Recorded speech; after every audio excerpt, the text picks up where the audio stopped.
I cannot wait until this election is over. And you all know what my prediction is. I believe that Donald Trump will win the upcoming election. And that will present a whole new slew of challenges. That's not going to solve all of our problems. It will probably be a good development in that it will show that the American people oppose the regime change apparatus and oppose the inflationary degrowth economy and low-wage police state they're trying to impose on us. It will show the American people don't want to march closer to World War III. But there's plenty of problems in the Trump camp, as we are aware. But I think Trump being victorious in the upcoming election will be a step in the right direction, but we shall see. I am predicting a Trump victory in the election. But it ain't over till it's over, as they always say. And on top of that, a Trump victory will bring new problems. But as you saw with the thumbnail that I made for tonight's stream, it was kind of Halloween-y. I talked about they want World War III, the satanic forces behind Kamala Harris.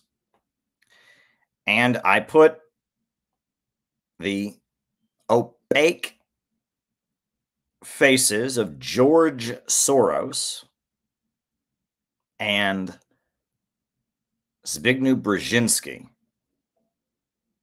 And it is important to know who both of those individuals are. And the reason it's important to know who they are is because you really can't make heads or tails of what's actually going on in American politics or global politics without understanding who those two individuals are. But there is a huge amount of confusion aimed at preventing you from knowing who those two individuals are. The first thing is George Soros. Who is George Soros?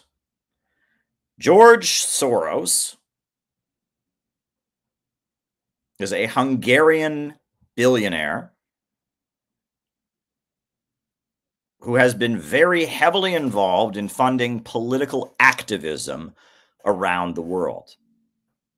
And if you mention George Soros in American politics, you will get two different answers. And both of those answers are astoundingly wrong. If you mention George Soros to conservatives, they will say he's a communist. And they could not be more wrong. In fact, George Soros is more responsible for the overthrow of the Soviet Union than many other people. He funded dissident movements that helped bring down the Soviet Union, bring down the government of Czechoslovakia, bring down the government of East Germany. George Soros is a strident anti-communist. And the main way he rose to prominence and power was with his billions of dollars funding anti-communist protest movements in coordination with American intelligence across Eastern Europe. So if you look at George Soros and say he is a communist, that makes no sense. George Soros is a staunch and quite effective anti-communist. Meanwhile, if you mention George Soros's name on the left, the response you will get is, that's anti-Semitism. Why is it anti-Semitism? Is George Soros a fictional character? No. Is George Soros a stand-in for all Jews? No. George Soros is a very real person who has done very real damage to the lives of millions of people. And he is a backer of Kamala Harris and a creator of Kamala Harris. He's largely responsible for her rise in American politics. George Soros is a Hungarian billionaire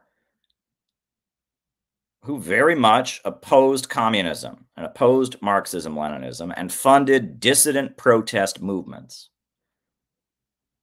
A lot of people think about the Cold War, and the defensive military-industrial complex gives us the narrative that it was military spending that brought down the Soviet Union. That is the standard narrative that we get. It was Ronald Reagan escalating the arms race, forcing the Soviet Union to spend more money on its nuclear arsenal that weakened the USSR and brought it down. Well, that certainly didn't help the Soviet Union. And the military-industrial complex in the United States serves as kind of a boost to the economy. Private companies get paid by the American government to develop new weapons. But in the Soviet Union, where they were raising the country up and industrializing with a planned economy, having to spend more on weaponry cut in to the resources that were available for public services like hospitals, like food, like education. And so it was a burden, absolutely a big burden on the Soviet economy that they had to spend a lot of money to catch up in the nuclear arms race. However, politically, it had the opposite effect. When the USA escalated the arms race against the Soviet Union, it tended to make the Soviet people more loyal to the Soviet government, to feel they were under attack. What really brought down the Soviet Union was the liberals. It was people like Bernie Sanders who went over there and established friendship with the reformist wing of the Soviet Communist Party. It was liberal activists who inserted themselves into Soviet society and cultivated a layer of the Soviet Communist Party to no longer believe in communism and to believe that if they dismantled the Soviet Union and broke it apart, they would be allowed to create a European welfare state. And that's what Gorbachev believed. Gorbachev was under the impression that if the Soviet Union was dissolved, the United States and NATO would allow Russia to become Norway or Sweden, another country with a very big welfare state. And that is, of course, not what happened. After the USA pressured and boosted the liquidationist wing of the Soviet government and effectively brought down the Soviet Union, it was a winner-take-all looting situation. They tell us, I've been told over and over and over again, I've been told over and over and over again that communism didn't work. But if you look at what happened in the USSR, the aftermath of communism was far worse than any of the problems that the Soviet Union had. After the fall of the Soviet Union, they had mass unemployment, mass hunger. It was just a moment of absolute devastation. If you want to read about it, you can read Naomi Klein's book, The Shock Doctrine. She goes into great detail about how they privatized public services, how there was 30% unemployment, extreme poverty skyrocketed. The population of Russia actually decreased by 10%, with people either dying or leaving the country. If you went to any of the subways in Russia, in the former Soviet Union, there'd be elderly people there trying to sell you their clothes so they could eat, sell you, old clothes that they had. Just give me some money for these old clothes so I can eat.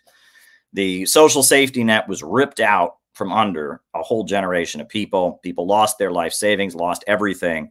It was economic devastation. As free market capitalism was imposed, government industries were replaced by private industries, sold off to the highest bidder. And if the free market, if just getting the government out of everything was going to create paradise, it should have been a paradise in the 1990s in Russia, but it was not. It was an absolute nightmare.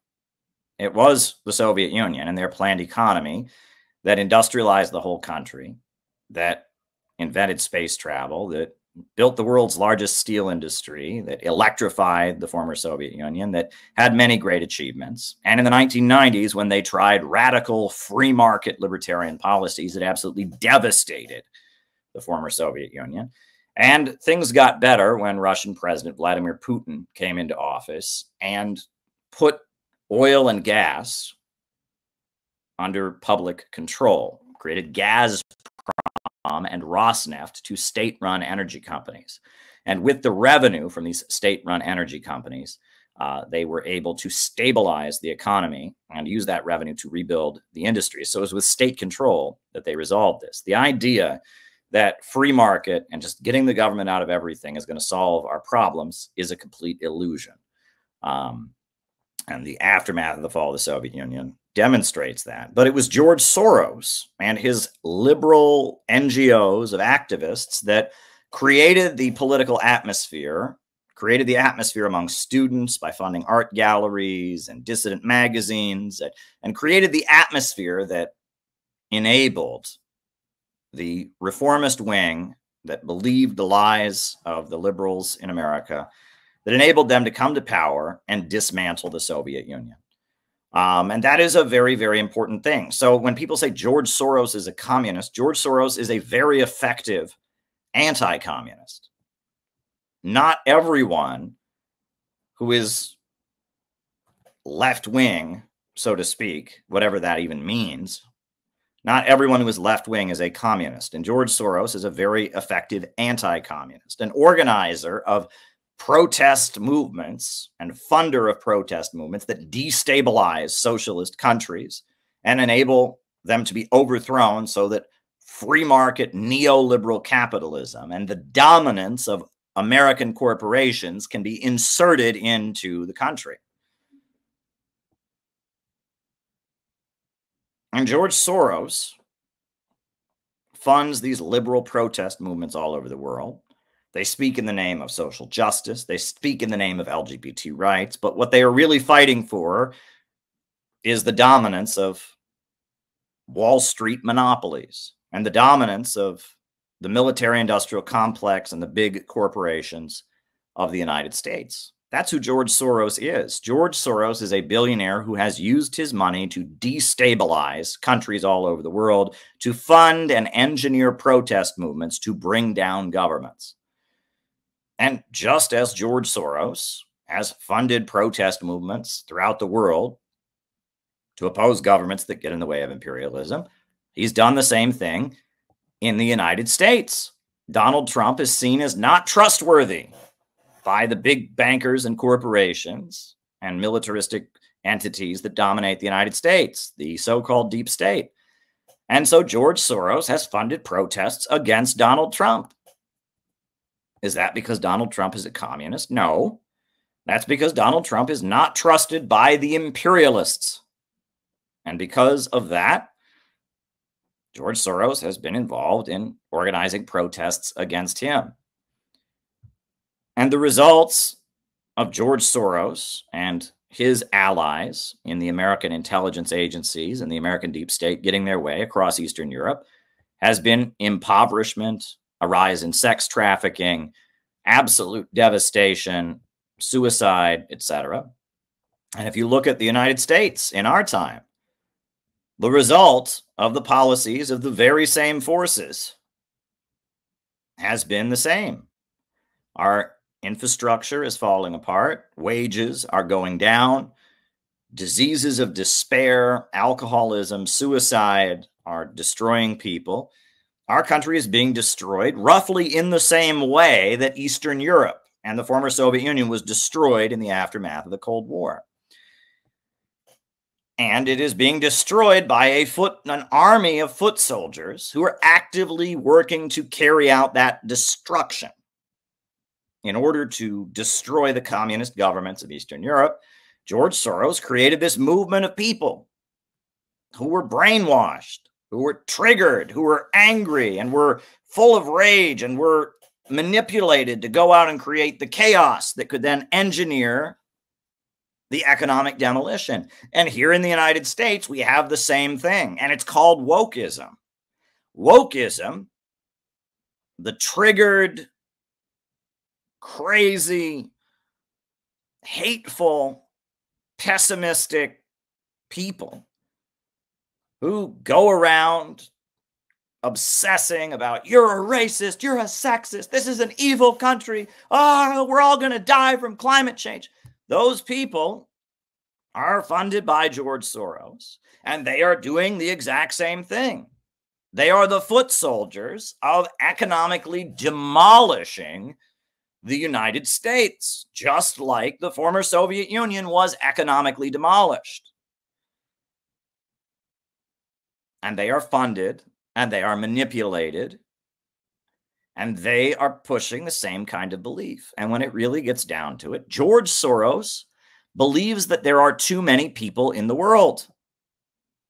He believes that Mother Earth just can't sustain the number of people that are here, and that poor people have too many children, and that the way to save humanity is by driving down living standards, driving down the population, driving down consumption with degrowth, and that this is necessary.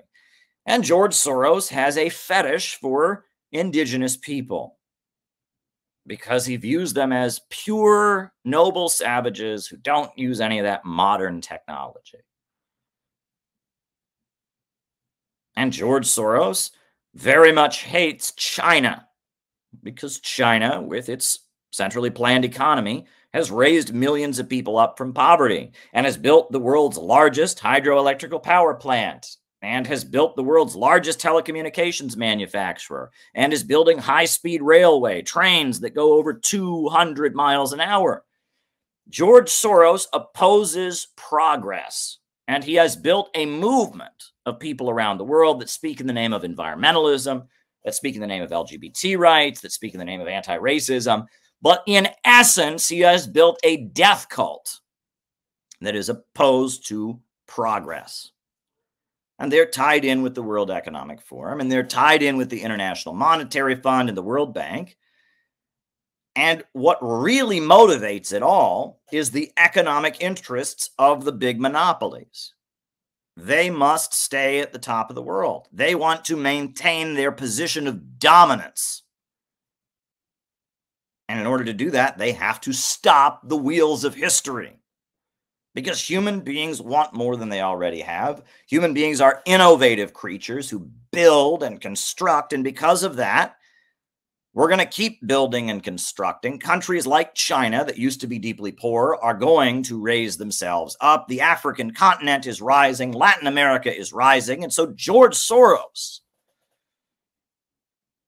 and the London elite and the Wall Street money class have decided they must stop the wheels of history so that they can maintain their economic dominance. They must keep the world poor so that they can stay rich. It's not a big conspiracy.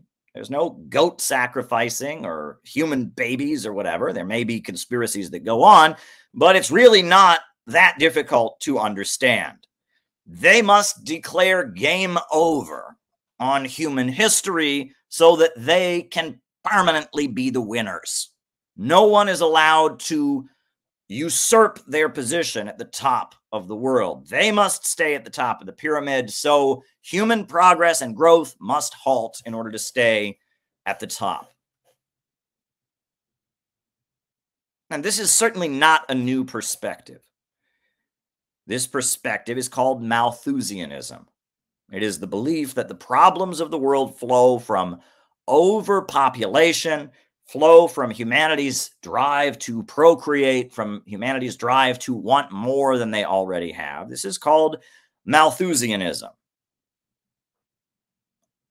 And the terms overpopulation and such, and this has always been the belief of the richest of the rich. One of the main funders of the Neo-Malthusian Society was John D. Rockefeller, the Rockefeller family, that, the huge multinational oil company called ExxonMobil can trace its roots back to John D. Rockefeller and Standard Oil. And the Rockefeller family have long been degrowthers. They are opposed to human progress. They believe that the problems of the world flow from there being too many people.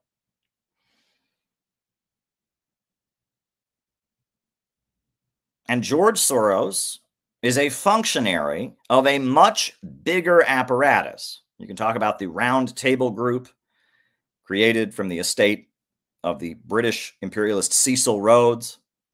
You can talk about the World Economic Forum. You can talk about the New York Council on Foreign Relations, which is now just the Council on Foreign Relations, the biggest think tank, the Asia Society. The richest of the rich are always hiring people and using the Ivy League schools and other institutions to find the smartest people to carry out a program of economic degrowth that is in their economic interest. They want to keep the world poor so that they can stay rich, but they have worked very, very hard to vet people and to find people throughout the academic institutions that can be utilized for the purpose of implementing degrowth policies.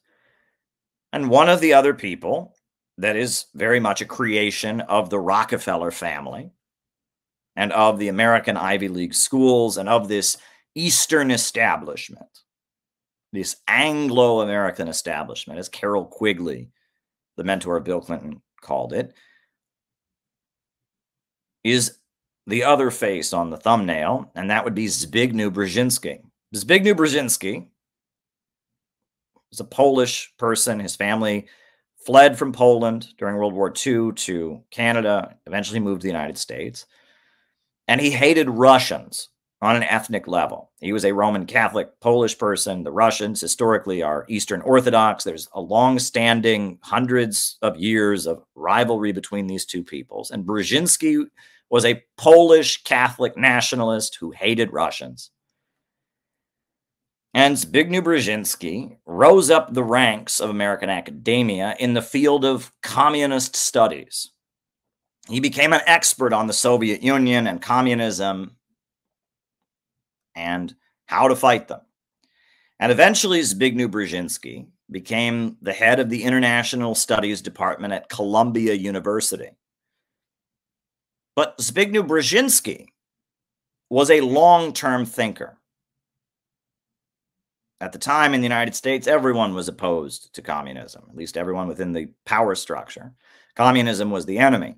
But you had a military-industrial complex, Barry Goldwater, the John Birch Society, conservatives that just wanted a military confrontation with the communists. But then you had figures like Zbigniew Brzezinski that thought of a grand chessboard. How can we play a long game and maneuver to weaken and defeat the communists around the world? And that was Zbigniew Brzezinski. Zbigniew Brzezinski was very much in the liberal school of anti-communism and geopolitics rather than the hawkish school. In fact, Zbigniew Brzezinski was the head of a group called Negotiate Now, which was a group of academics who wanted to de-escalate the Vietnam War. He realized that the Vietnam War was not being fought in a way that the United States could win, and he advocated negotiations with the Vietnamese National Liberation Front. So he ran a nonprofit called Negotiate Now that had meetings in New York City at Riverside Church and other places that was funded by the Rockefellers that advocated de-escalating the Vietnam War. And we all know that in the 1960s in the United States, there was a widespread cultural and political crisis in the country. The Black community that had mobilized for civil rights, and then the civil rights movement had led to the Black liberation movement, the rise of the Black Panthers. After Martin Luther King Jr. was killed in April of 1968, almost every major city in the United States had a prolonged episode of rioting. The Black community was very angry with the American government. In addition to that, many young people didn't want to get drafted and fight in Vietnam. And so many young people, especially on the college campuses, were burning their draft cards and saying, hell no, we won't go, and protesting the Vietnam War.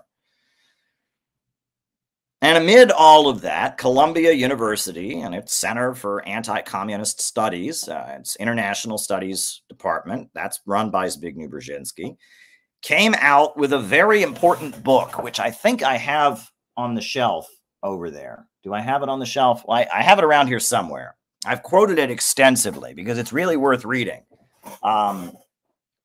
And this book came out in 1970, right? Just amid the crisis of the 1960s. And in that book, Zbigniew Brzezinski says many hard-hitting things about what is happening in the Western countries and how to approach it. Because at the time, many conservatives believed that the protests against the Vietnam War and the protests in the Black community, that they represented the threat of communist revolution. Right, that the Black people, many of them were rallying around groups like the Black Panthers, and Mao supported the Black Liberation Movement, etc. And in addition to that, many of the students who were protesting against the Vietnam War waved the Vietnamese flag, and that conservatives believed that the student protest movements of the 1960s, that they represented the threat of communist revolution and they needed to be crushed. But Brzezinski puts forward a very different thesis in his book. He argues that instead of representing the threat of communist revolution, I don't know where the book is, I have it around here somewhere. Rather, he says, the protest movements were a result of the change in accessibility of information. He says the protest movements are happening because due to television, due to modern newspapers, and the ability of information to travel much more quickly than ever before in history. And due to that, people's relationship with authority is changing. And the way people think and the way people relate to institutions like the government, like the military, like the church, like the traditional family is changing. And he argues that the student protest movements don't represent so much the threat of communist revolution as they do represent young people that are alienated, young people that are wanting to renegotiate their relationship with authority, etc.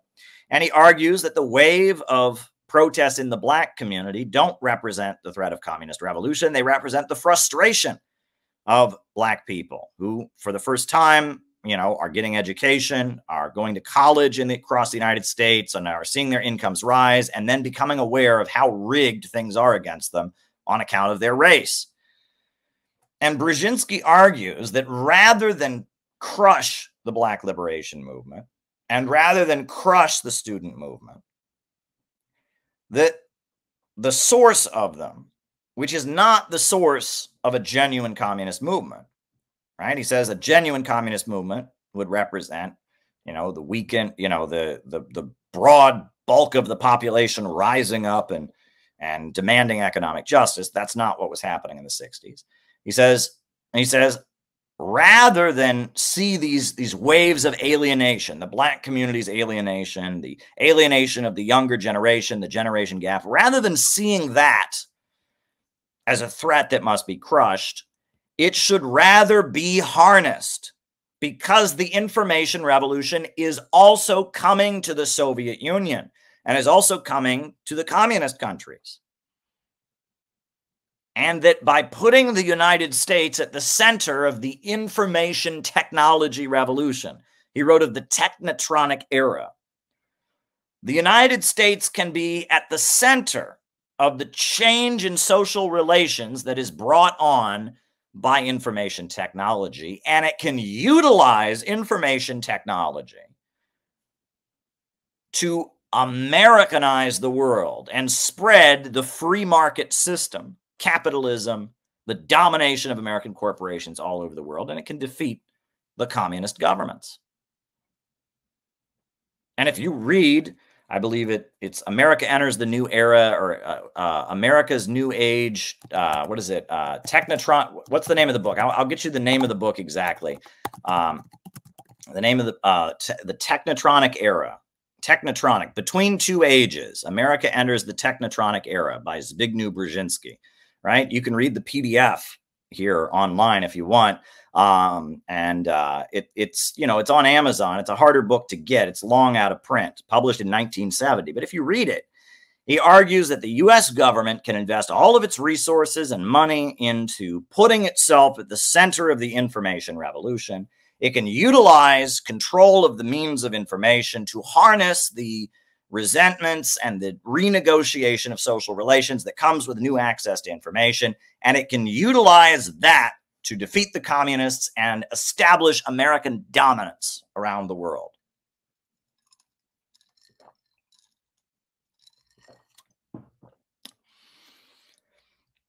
George Soros and Zbigniew Brzezinski are both products of what you would call the American deep state or the American intelligence apparatus. The people who want to play a long game to bring down various governments that get in the way of what Wall Street and the ultra monopolies want, and who believe that you must forcibly degrow the world economy so that Wall Street can stay at the top. And they are playing a long game about how to get it. And their target has always been Eurasia. After the fall of the Soviet Union, Brzezinski wrote a book called The Grand Chessboard, all about how to maintain control over Eurasia. The two Eurasian superpowers, Russia and China, are seen as the main impediment to U.S. global dominance. The world island of Eurasia was a place that the British have long sought to control. Nowadays, especially if you go to Russia, you go to China, there's a school of geopolitical thought, or they call it geopolitics, about understanding divisions in the world in terms of land masses and geography, and dividing the world between empires of the land, or civilizations of the land, and civilizations of the sea. The Roman Empire was a civilization of the sea. It controlled the trade routes. They said all roads lead to Rome. It had a mighty navy and it had a mighty army. And if you wanted to use one of the roads, you had to pay tribute to the Roman Empire. If you were in Gaul, if you were in Britain, if you were in North Africa, and you wanted to trade with somewhere else, you had to go through the Romans. They were the global middleman in trade. And every transaction that went on between one nation and another had to go through the Romans. All roads led to Rome. They controlled the sea, and they controlled the roads and the land, and everything went through the Romans. That is the model of a sea-based empire, control of trade routes. Whereas the Russian Empire, the Chinese dynasties, those are empires of the land rather than empires of the sea. And empires of the land require development. You have to invest in the nations and areas that are under your dominion in order to maintain them. It's not simply a matter of controlling the trade routes. It's a matter of building them up so that you have a relationship. And when we talk about a zero-sum game where one country wins or one country loses, right? It has to be at somebody's expense, right? And when we talk about win-win cooperation, we're talking about two types of empires, two types of civilizations. One type of civilization is one in which it is in the interest of the entire civilization and of the dominant forces to see development. And the other is the situation where one country wins and one country loses. One country wins or one country loses. Empires of the sea, or thalassocracies, are zero-sum games. One group of Vandals or Vikings or imperialists controls the trade routes, and they keep the world poor, and they extract tribute, all leading back to one mighty city. That is the civilization of the sea. But the civilization of the land is instead focused on development in order to bring various peoples on the land and nationalities and regions and tribes and religious groups and ethnicities closer to one another, connecting them through economic development. And this is the empires of the sea, turgocracy, or thalassocracy, empires of the sea, versus turgocracy, empires of the land. And if we can look at it that way, right, we can talk about capitalism and communism. We can talk about imperialism, the highest stage of capitalism, and all of that.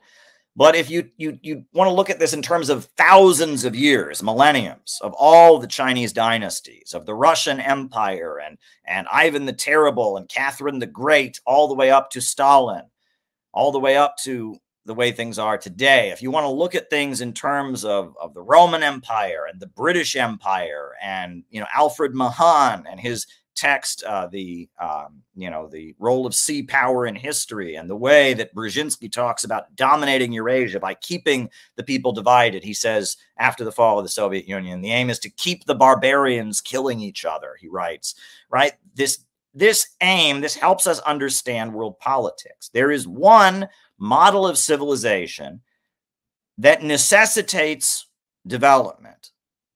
The Chinese dynasties could not stay in power unless they were providing economic growth. If at any point one of the dynasties running China wasn't providing economic growth, it was going to be overthrown. And the same for the Russian Empire. If the czars, the great czars throughout Russian history, if they were not enabling the country to become more prosperous, the Russian Empire would come apart. The civilizations of the land, or empires of the land, must ensure development, or else they come apart. Whereas civilizations of the sea do the opposite. They cannot allow development because development leads to an end to their dominance. So they must crush development anywhere that they see it. And again, it's not a matter of morality. It is a matter of their basic economic interest. If your empire is about controlling the trade routes, you can't let there become a huge amount of development. You can't let there be a new center of trade, a new trading hub somewhere in your empire. You must crush it to maintain your dominance. But if you have an empire of the land, the only way to hold your empire of the land together is to have the people more economically connected with each other, to have there be more trade between the various regions, to have the people of the various regions seeing their living standards go up so they will accept your leadership. An empire of the land needs you to start doing better and living better and having more children, etc. Whereas an empire of the sea needs to make sure you don't live better, needs to make sure you stay in poverty, make sure you stay dependent, make sure that they become the dominant middleman, that they are the source of wealth, that all roads lead to Rome, all sea routes are under their dominance. And these two models of civilization go back thousands of years. And in the 20th century,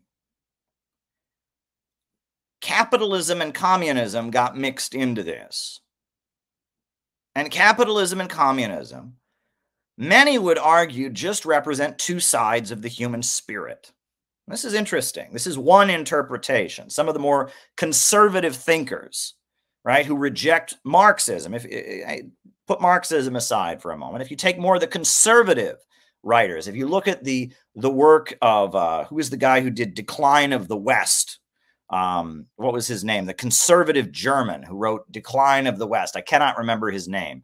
If you look at Oswald Spengler, Oswald Spengler argued that capitalism and socialism are just two sides of the human spirit, that we all have a desire for individual gain. We all have a desire to go out and make more money for ourselves and be individuals, and that's capitalism. But we also all have loyalty to our family, loyalty to our community, and we have to obey institutions. We have to obey authority. If you don't follow the law, you get thrown in jail. And that human beings have within them two pulls. One is an individualist self-gain pull, and the other is a collectivist identity that we all have. And that capitalism and communism represent both of those things.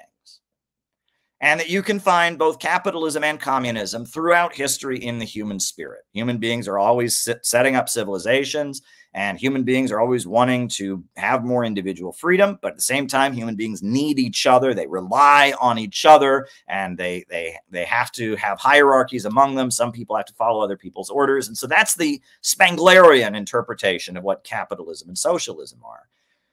Marxism was an interpretation of socialism, an interpretation of the socialist movement, the idea that we shouldn't have profits in command of the economy, the idea that we should have an economy that's rationally organized rather than just having people work blatantly in their own self-interest. Marxism was an interpretation of socialist thought that developed in 1848 in Europe that argued that socialism would come into the world as a result of the labor movement. And that is what defined Marxism. Socialist thought had been around for a long time. There were many people. Thomas More, who was an advisor to King Henry VIII. He wrote a book called Utopia, arguing that you could build an egalitarian world where everyone had what they needed. Plato's Republic. Many people argue that that is kind of a socialist text.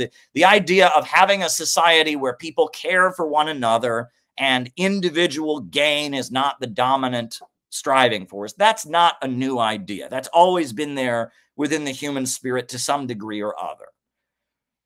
Marxism was a new form of socialism that emerged in Europe that argued that human history is advancing, that there is historical progress, and that that first we were hunter-gatherers, then we had slavery, then we had feudalism, and out of feudalism came capitalism. And capitalism produced two classes, the factory owner, the capitalist, and the wage worker, the proletarian. And that it was the struggle of the wage worker, the proletarian, against the capitalist that would result in the creation of a socialist society. That the proletarian, the wage worker, who is oppressed by the capitalist and who continues to get poorer, and as technology advances, he gets paid less and less of a wage. There's less and less of a place for him at the assembly line. Technology leads to more and more economic instability, as Marx proved in his economic writings. So as a result, the wage workers are going to get together and they are going to seize control of the factories, and they are going to force the creation of a socialist society out of economic necessity. And that socialism will come into the world not as a result of humans' good intentions, not utopian socialism, but rather what he called scientific socialism, which is an understanding that it's the struggle between classes that drives forward history, and that the proletarian, the wage worker majority, the labor movement will eventually create a socialist society.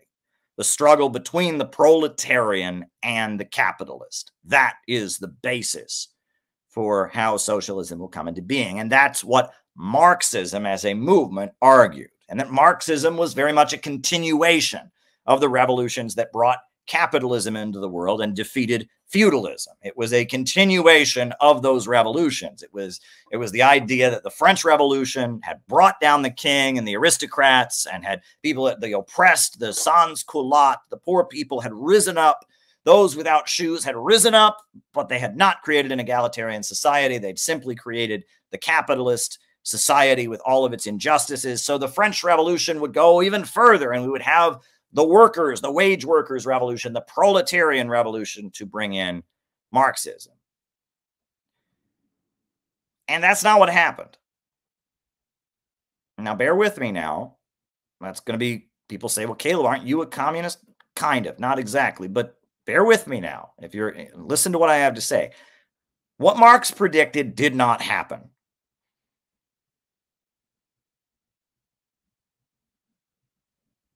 And it didn't happen because those factory owners in Germany and France and Britain and America didn't confine their industries to America, Britain, and Germany and other places. Like any capitalist, they wanted to expand. And the industrial corporations merged with banks and created huge syndicates, trusts, cartels, ultra monopolies centered around big banks that spread across the world and began to dominate Africa and Asia and Latin America. One of the biggest banks on Wall Street and in the London Stock Exchange is a British bank called HSBC Bank. But what does HSBC stand for?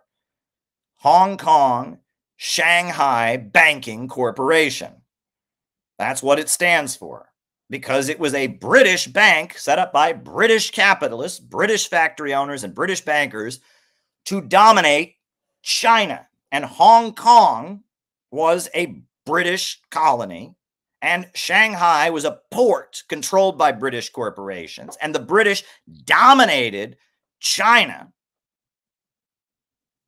and kept China poor. And that the factory owners in the Western countries spread themselves out across the planet. And capitalism moved from the stage of simply being about industry to becoming the stage of imperialism, where the corporations that began with the industrialization of the West spread out across the world, and they set up an Atlanticist or thalassocratic empire.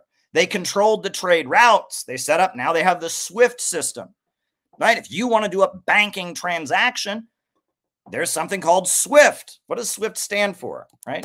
SWIFT, what does it stand for? It's how you do banking transactions, right? It's called the SWIFT system, right? The Society for Worldwide Interbank Financial Telecommunications. And what did they do to Russia to punish Russia for the war in Ukraine? They kicked almost every Russian bank out of the SWIFT system because all roads lead to Rome. They are the middleman in all the transactions. They created the World Trade Organization and the International Monetary Fund and the World Bank, and that they are the dominants. If you want to trade in the world economy, you have to go through them. They have the petrodollar. If you want to buy oil, you have to do it in dollars. That is the only currency that is allowed. And the more people that use the dollar, the more valuable the dollar gets, right? And that they are the global middlemen in all transactions. This is the system called imperialism. And American agribusiness companies, they control the food market. And if you want to buy food, you got to buy it from Monsanto. You got to buy it from Kraft. You got to buy it from Coca-Cola, right? And American oil companies, ExxonMobil, BP, Chevron, they control the global oil markets, etc. This is imperialism. And as I said before, it is an empire of the sea. They want to hold back development. They don't like the Eurasian Economic Union that Russia set up. Why? Because they want everyone to go through them. They don't like the Shanghai Cooperation Organization that China set up. Why? They want everyone to go through them. They don't like the Bolivarian alternative of Latin America. Why? Because they want everyone to go through them. And any stability, any development around the world is a threat to their dominance. And so capitalism evolved into this stage called imperialism. But in order to do that, they divided. The working class at home divided. Some of the proletarians, of the wage workers in the Western countries, got higher living standards because their bosses were spreading their tentacles out all over the world and bringing in super profits from around the world. Some of the workers in the Western countries had a higher living standard. And as a result, they were not interested in having a revolution. They said, why should we rise up and overthrow the capitalists? Our living standard is going up. Our wages are going up. And when ExxonMobil and BP and Bank of America take over a country, that wealth goes back into the United States and we see our living standards go up. So in fact, we're going to support the wars that these imperialists wage around the world because they economically benefit us a little bit, right? We see a little increase in our wages. The lower level workers in America, that was workers who didn't speak English, workers in basic industry who were considered unskilled, black workers, they were not seeing their living standards go up. So the working class became divided between the aristocracy of labor and the lower and deeper real masses. And there became a divide in the labor movement. In America, you had the American Federation of Labor, the AFL, which supported the Democrats and the Republicans, which supported World War I. They were the labor aristocracy. But then you had the industrial workers of the world, the IWW, that was mainly workers who didn't speak English, was mainly workers who were born in other countries. They were industrial workers or unskilled. Many of them were black or Latino or of non-white races. They were the lower masses, and they wanted a revolution, and they opposed World War I, and the government put them in prison. And so the proletarian movement, as Marx predicted, that the proletarian movement of the West would eventually just rise up and socialism would come into the world as a result of the proletarians of the West rising up against the capitalists. That did not happen because half the working class got recruited by the capitalists as their loyal foot soldiers to support imperialism. The capitalists were able to divide the working class and buy them off. And so what happened is that imperialism spread all over the world. But you got the rise of a new movement. And this is where it gets very interesting. World War I broke out, and World War I was supported by all these socialist groups. The socialist groups were dominated by the aristocracy of labor, the reformist labor leaders, those high-paid workers who supported the war. So when World War I happened, the German socialists and labor unions supported the war. The British socialists and labor unions supported the war. The majority of the American socialists and labor unions supported the war. So as a result of that happening, you didn't have a revolution in the West, but you did have a revolution in Russia because the majority of the Russian economy was still a feudal economy. And Russia is very close to Germany, geographically speaking. But the Russian government was aligned with the British and the Americans in the war. But the overwhelming majority of the Russian population did not want to fight in the war. You had an emerging capitalist class that wanted development, that didn't want to remain a semi-feudal economy. And you had a situation where there was a lot of division and uprising in society. So you had a new movement that originated in Russia called Bolshevism, led by Vladimir Lenin. And Lenin had a completely new and different interpretation of communism. Lenin said, we're not fighting capitalism, we're fighting imperialism, capitalism in its monopolistic stage, and that nationalism is a good thing because when nations are fighting against the imperialism of the West, that is a good thing. And Lenin said, we don't want to form a debating society, a liberal, open, democratic organization. We want to form a very dedicated vanguard party, a party of new type that is a highly disciplined organization, only available to those who will give the whole of their lives. And Bolshevism, which started in Russia, was a deviant interpretation of Marxism, a completely deviant interpretation of Marxism that had this whole new theory of imperialism, that had this whole new idea how to build an organization that was really focused not on wage workers versus capitalists, but rather the struggles of people around the world against imperialism. Bolshevism was a movement that said that because of the division in the working class, socialism wouldn't come into being in the West. It would come into being in the East. It would be the peoples of the world that were under the dominance of this thalassocracy empire of the sea. They would break out of imperialism by having socialism. And that was how socialism would come into being. Now, Lenin died, and after Lenin's death, there was a big division within the Bolshevik movement because some in the Bolshevik movement were still thinking like Karl Marx, and the leader was Trotsky. And Trotsky said that the Soviet Union was doomed. They needed to spread communism to Western Europe, and they should not have loyalty to any particular nation or country, right? That it was a global permanent revolution. But Stalin emerged, and Stalin's line was that they should have socialism in one country, and that they could organize the economy rationally in Russia with 5-year economic plans, and they could build a prosperous, economically developed civilization in Russia to counter the Western imperialists.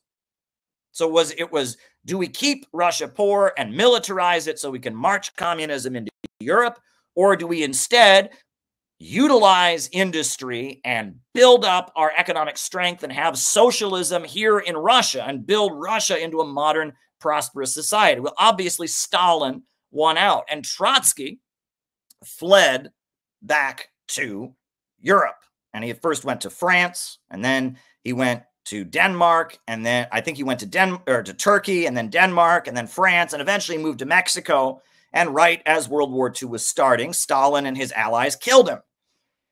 And Trotsky hated the Soviet Union because he said the Soviet Union was not striving for spreading communism to the West. Rather, the Soviet Union was focused on building communism in the colonized world. And at the time of Trotsky's death, Trotsky was a professional anti-communist. And he built a whole network of people called the Fourth International that went around opposing the communists of the world because he felt they had sold out the permanent revolution. They weren't trying to march communism in the West. They were instead aligned with this new civilization rising in the East, so they must be defeated. He called for political revolution. There's considerable evidence that Trotsky had conspired with Zinoviev and Kamenev and other leaders of the Bolshevik Party to try and overthrow Stalin in coordination with the Nazis and with the Japanese because they wanted permanent revolution. They did not want to build socialism as a fortress, as a new, pole in the world. They didn't want a multipolar world in the West, in the East. Instead, they wanted to spread communism to the West. Now, this is important because when we talk about left and right, it gets very confusing. But that drive for permanent revolution,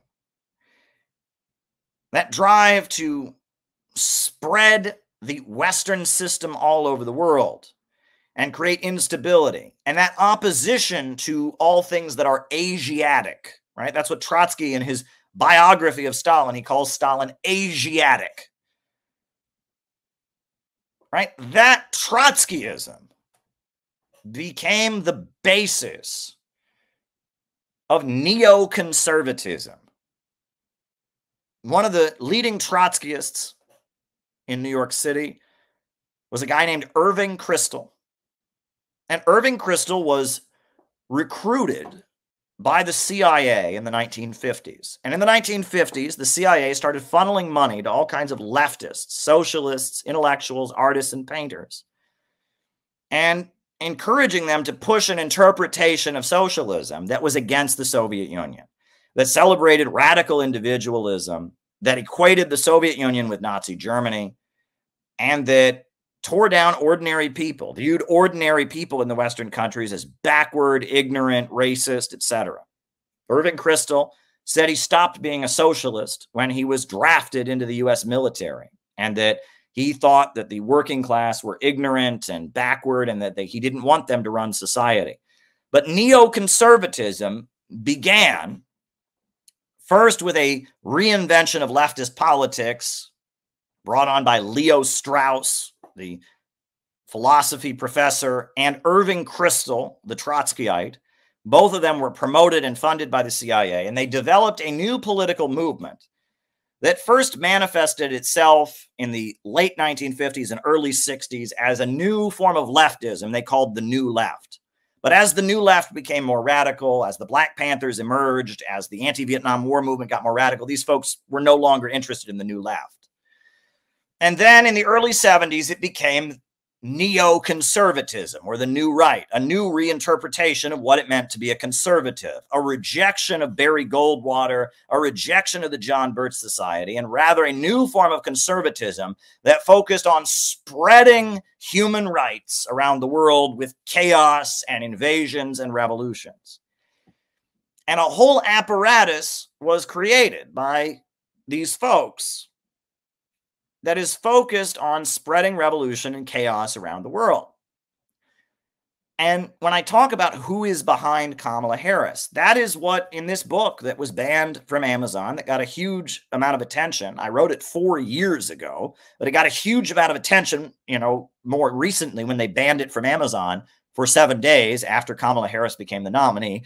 In the first chapter of this book, I describe how Kamala Harris is a product of the New Left and the neoconservatives. They created Kamala Harris. Kamala Harris's mother and father met at protest movements at the University of California, Berkeley, the free speech movement, the protests. When Kamala was a child, her mother took her to a cultural center called Rainbow Sign. And Rainbow Sign was basically set up by the CIA. I mean, we don't know that for sure, but it looks that way. Rainbow Sign was a cultural center, a black cultural center in Oakland, California, that was an alternative to the Black Panthers. The Black Panthers were not welcome at Rainbow Sign, but it was very close to a black intellectual who had opposed the Black Panthers and was funded by the CIA, James Baldwin. James Baldwin, his writings were made famous by the Paris Review, which was a CIA-funded publication, because he was a black intellectual who suffered and condemned racism in the United States, but was anti-communist. And it was the CIA that made James Baldwin famous. And it was James Baldwin and his family that set up Rainbow Sign, this cultural center in Oakland, California, that was an alternative to the Black Panthers. They promoted black culture, black music, Africa, but they were anti-communist and they were anti-Black Panther. And that is where Kamala Harris got her education. And, you know, she sang a performance she talked about in her autobiography. They sang a performance of Free to Be You and Me. Do you remember Free to Be You and Me? This was a feminist television special that was created and written by Gloria Steinem. Gloria Steinem, the voice of feminism in the United States in the 1970s. Gloria Steinem, she was the voice of American feminism in the 1970s. She founded Ms. Magazine. But Gloria Steinem brags in her autobiography about how she was always a CIA asset. The CIA sent her to disrupt communist youth festivals, to set off smoke bombs, etc. The CIA promoted her work. She was always a CIA asset, and she's very proud of the fact that she worked with the CIA. And they made her the voice of the feminist movement, and they recreated feminism to not be a wing of the global communist movement, but rather to be a movement about changing U.S. culture to oppose what they considered to be masculinity or toxic masculinity, to make the enemy men rather than capitalism. And if you look at Kamala Harris's entire childhood, her entire life, she is surrounded by CIA creations, the New Left, the Permanent Revolution apparatus, the Trotskyites. They are the people that brought us Kamala Harris, the people that were used by George Soros to bring down the Soviet Union, the people that Zbigniew Brzezinski figured out could be utilized with the reinvention of technology. That's who brought us Kamala Harris. Right? That her entire life is surrounded by this whole recreated left. Right? And Kamala Harris sees herself as a victim.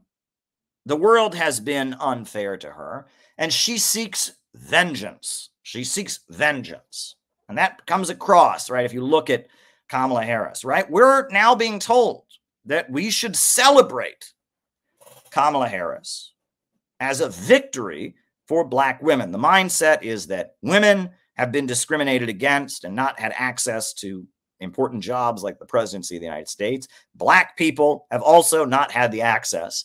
So Kamala Harris getting in office is said to be a great victory. Kamala Harris represents the victimhood of the black community, the victimhood of women. And so her winning will be a big defeat of that victimhood, a big triumph of the oppressed over the oppressor.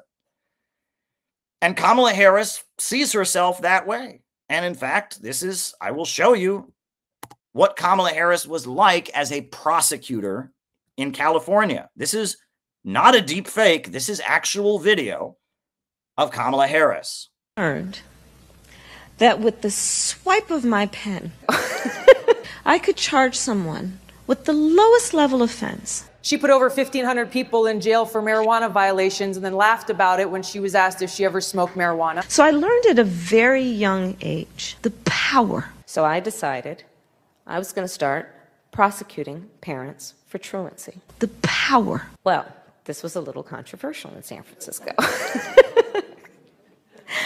And frankly, my staff went bananas. They were very concerned because we didn't know at the time whether I was going to have an opponent in my re-election. And because of the swipe of my pen, that person could be arrested. They could sit in jail for at least 48 hours. The power. She blocked evidence that would have freed an innocent man from death row until the courts forced her to do so. She kept people in prison beyond their sentences to use them as cheap labor. As a prosecutor and law enforcement, I have a huge stick. The power. They could lose time from work and their family maybe lose their job. They'd have to come out of their own pocket to help hire a lawyer. They'd lose standing in their community. All because of the swipe of my pen. Usually the job comes with a badge. The power. And there is often an artistic rendering of said badge on your stationery. And I have a huge stick. The power. Weeks later, I could dismiss the charges, but their life would forever be changed. And I have a huge stick. So I learned at a very young age the power.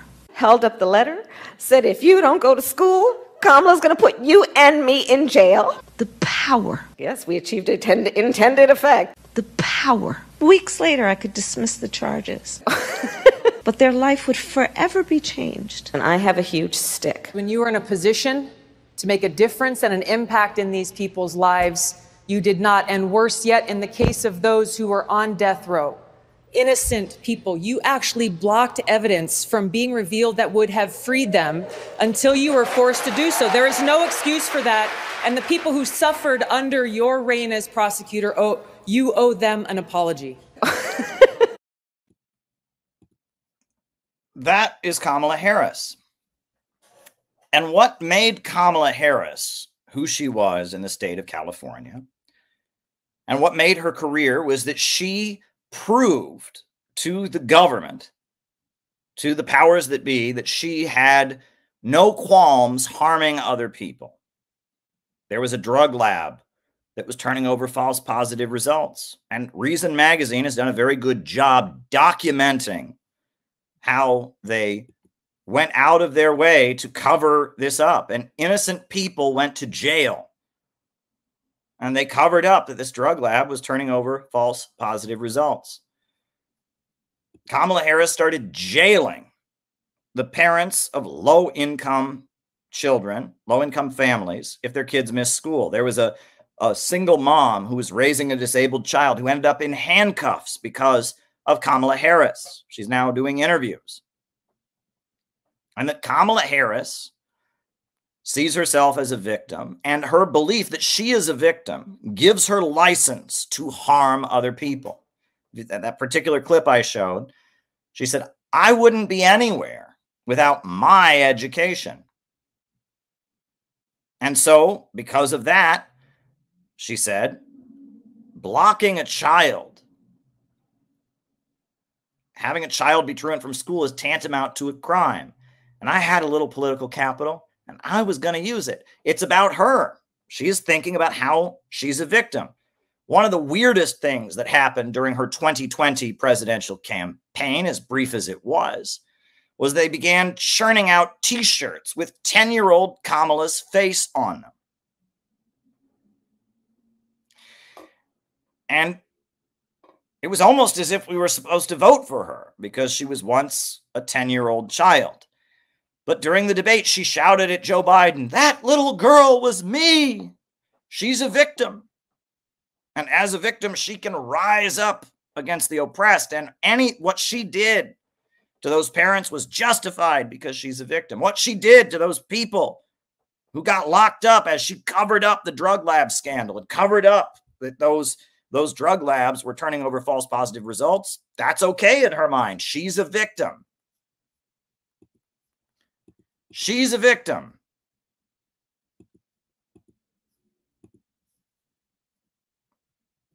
And that gives her license to harm other people.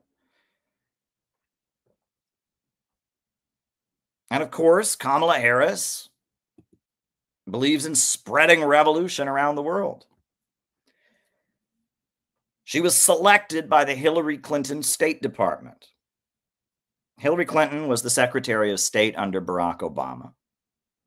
And her tenure as Secretary of State, for the first term of Barack Obama, Hillary Clinton was the Secretary of State. And during those years, so much damage was done to the world. First, the government of Honduras was violently overthrown in a coup. And then after that, We saw the Arab Spring that led to Libya, the most prosperous country on the African continent, being reduced to rubble. Syria was reduced to civil war.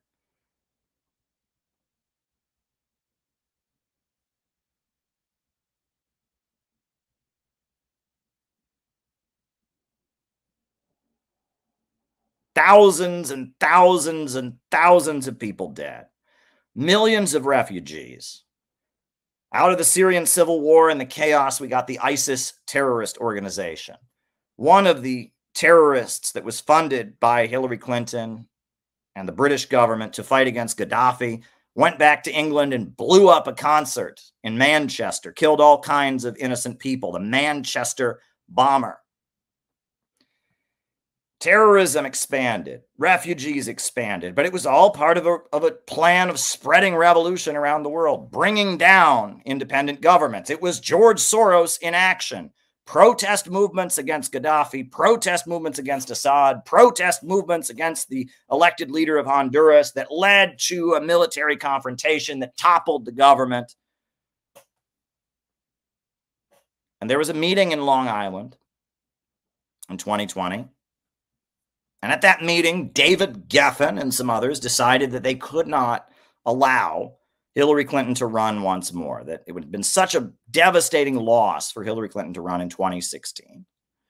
They pulled their money from Hillary Clinton and they put their money behind Kamala Harris. Kamala Harris was the chosen candidate of the Hillary Clinton State Department, of this global revolution apparatus, of Zbigniew Brzezinski, of George Soros. That is who they have picked because she has a lust for vengeance, because she sees herself as a victim, because she has no qualms harming other people. She was ready to give the death penalty to Kevin Cooper.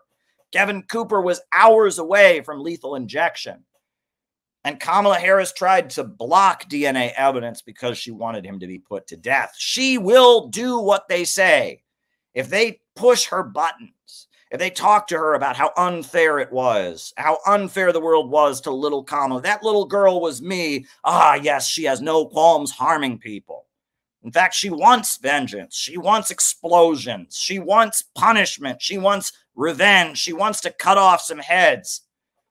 She is a product of the George Soros Trotskyite regime change apparatus. And that apparatus is targeting Eurasia. Because in Eurasia, we have seen socialism come into the world in a new way, even though it came into the world as a result of Bolshevism, even though it came into the world as a result of World War I and all of that. With the rise of Stalin and then later with the rise of Deng Xiaoping, we now have a socialism that is about construction and development. It's about having a planned economy where profits are not in command and raising countries up and stabilizing countries. And it is about constructing a network of countries that trade with each other on the basis of win-win. And 21st century socialism has a market sector.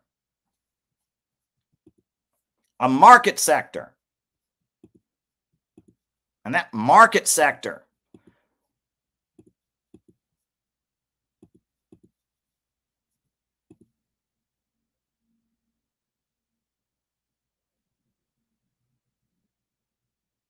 is very key. And in fact, the state, the socialist state, does a lot to promote the market sector. In China, in Vietnam, in Venezuela, in Nicaragua, the state does a lot to subsidize and promote the market sector because it is key in building up an overall planned economy and successful socialist society. And it is that permanent revolution apparatus, that regime change, spreading human rights apparatus, that is what brought us Kamala Harris. And that is who is behind Kamala Harris. Is anything you learned from me, and all the writing I've done about Kamala Harris, who she really is, Kamala Harris is George Soros. Kamala Harris is Zbigniew Brzezinski. Kamala Harris is the Hillary Clinton State Department. And the results of the Hillary Clinton State Department and what it's brought to the world is what she would bring from the White House. And that is why she must be opposed.